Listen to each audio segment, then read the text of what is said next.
Welcome again to Joe's Son of Boxing. You know, it's always sad to see a truly great fighter sort of get old overnight. And I think that more or less happened with Nonito Donaire against Alejandro Santiago. He lost a unanimous 12-round decision, and the cards were, I thought, was slightly closer than I had mine. I think I had mine 117, 111. Two of the judges had it 116, 112, one had it 115, 113. Look,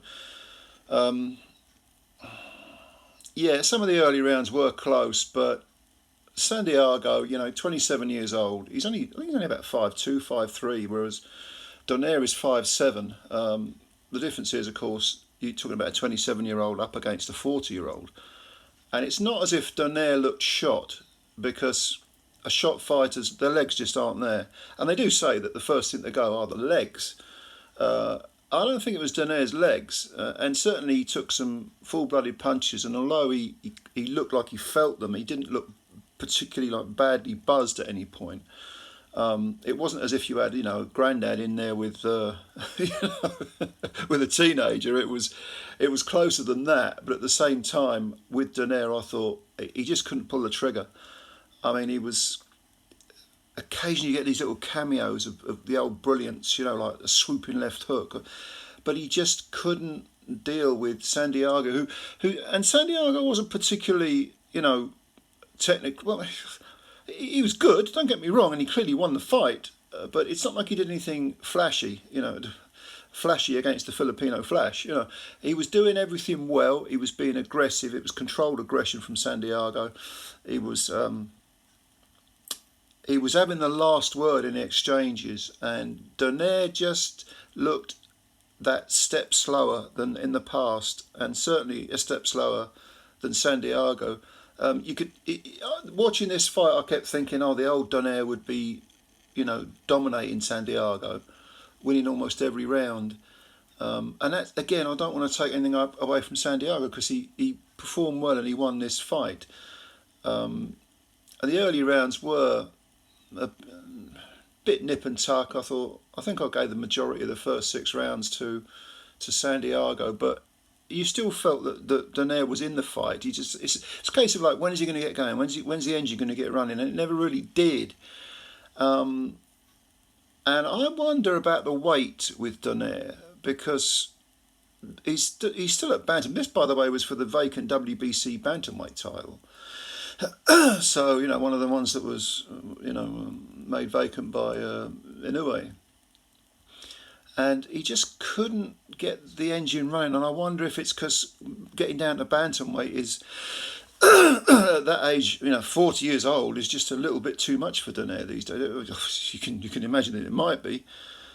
Santiago has previously fought for a world title. He's only 20, like I say, he's only 27 now, but he's one of those guys that's slipped under the radar, because he's quite what you might call an unfashionable fighter.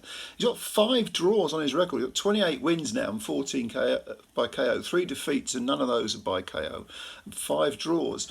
But he lost to Gary Russell back in 2021, majority decision over 10.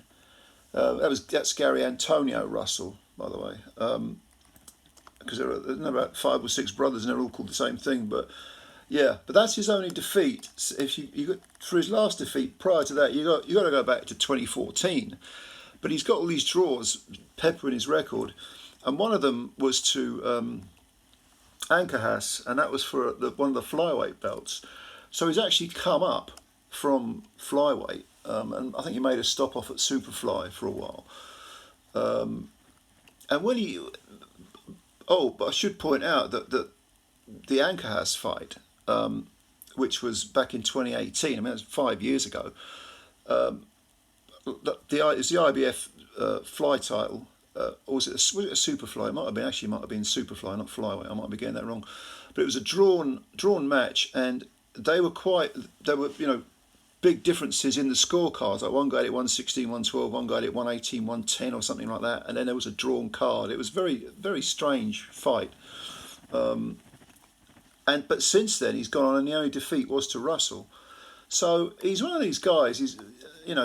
even though he's 27 years old, he turned pro in 2012. So we're talking, you know, he turned pro when he was 16. He's one of these Mexican tough nuts who turns pro very, very young. And finally, he's got to the top of the tree after, you know, nearly 11 years as a pro. So I don't want to sound like I'm taking anything away from him. I've talked about Donaire, but give it up for Santiago, Alexandro Santiago, because after the fight he was very, very emotional, and Donaire was as classy as he always is, congratulated him and, you know, said some kind words to him. Santiago was in tears, but he had some war wounds, because during the fight, I think in the 7th round, there was a bang of heads, clash of heads, and Santiago came out of it with a, what was it, let me get this right, his right eye, he had quite a bad sort of gash. I don't know how deep it was. It was controlled, but it was over the eye. He also had a cut over the left eye as well. I don't remember seeing that happen. I don't know whether that was from a punch or a headbutt, but it didn't put him off. He was still fine. He was still last in exchanges. He was still the aggressor. I think in rounds 9, 10, you know, some of those later rounds, he was finishing very, very strongly in a round with huge punches, and he was bothering Donaire, and he was pushing Donaire back into the ropes, which Donaire doesn't want to be there. That's not the place for Donaire. He likes to control the range, get in the centre of the ring. He just couldn't pull the trigger. It was kind of a little bit sad to see, because I mean, I love Donaire. I've loved his career, followed him for years. He's such a brilliant fighter. And yeah, it was no surprise when the unanimous decision went to Alexandro Santiago, because he deserved it, thoroughly deserved it. And Donaire, where does he go from here? I mean, Santiago will probably go looking for defences, possibly even unifications. Donaire, they asked him afterwards, you know, are you going to continue? He was undecided, but I don't know, maybe making the weight was, maybe if you come back at super bantam, he's been as high as featherweight, of course, or maybe that blitzing from Inoue in his last fight, which was his last fight, maybe that took too much out of Donaire. I don't know.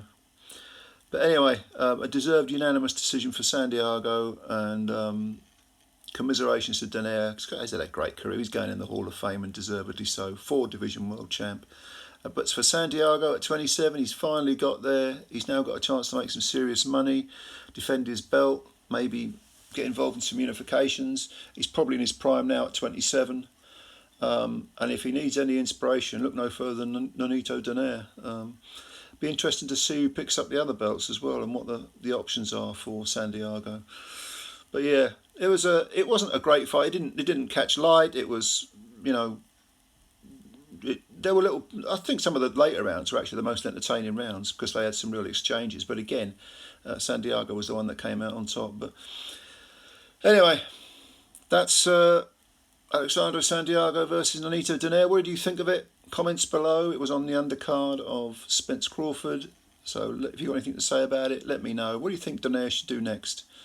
And what do you think of Santiago? I thought Santiago did really well, you know. He handled the occasion well. He's up against a legend, a bloke he admired, 13 years his senior, and I think he handled the event very well and won a deserved decision. There was no problem with the judging, and not on this one anyway. Let's hope. I mean, we've still got the main event to come. Let's hope that there isn't any problem with judging in that one either, but you never know these days, do you? Anyway, yeah, leave your comments below. Thank you for your time as always, and yeah, subscribe to the channel if you're new, if you could do that. Hit the like button as well, the like button on the video. It all helps. Spread the word about Joe Stunner Boxing. Thanks for your time, and take care of yourselves. Bye for now.